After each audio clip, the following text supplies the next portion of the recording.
আমার মা তো রাজরাজেন্দ্রাণী, দুর্গা মা নয়।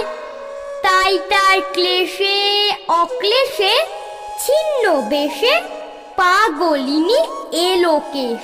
তবু হাত পাকার হাওয়ায় রূপ কথা চাওয়ায় ঘুমটা জড়ায় বেশ। আমার মা তো ইচ্ছেময়ী দুর্গা মা নয়। তাই তার রূপ রতনে বিনা যতনে বহু কোঁচকানো আভরণ, অথচ তার জ্বরের ঘুরে মাথার পরে স্পর্শটুকুই মৃত সঞ্জীবন। আমার মা তো ঐশ্বর্যশালী, দুর্গা মা নয়। তাই তার লোহার ত্রিশূল থেকে সোনার দুল চড়া সুদে বন্ধক গেছে সব। অথচ আমার 85% না জানি কোন লভ্যাংশে লাগে তার উৎসব।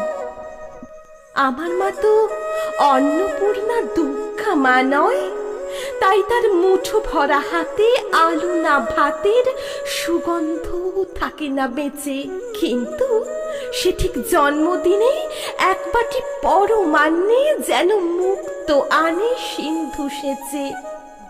আমার মা তো অসুর দলনী, দুর্গা মা নয়। তাই সে এই জীবন যুদ্ধে অঙ্গুলি লেহনের বিরুদ্ধে একাকী দুঃখ সয়। অথচ সে মনুষ্যত্বের বোধে ও আত্মসম্মানের ঔষধে গড়েছে আমাদের পরিচয়। আমার মা তো নিরঞ্জনের দুর্গা মা নয়।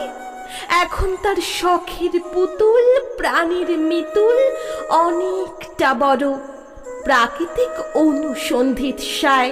কিন্তু সে আজ দশমী তিথিতে আঁচলের খুঁটে মায়ের পায়েরই পরশ পাথর হাতড়ায়। মায়ের পায়েরই পরশ পাথর হাতড়ায়।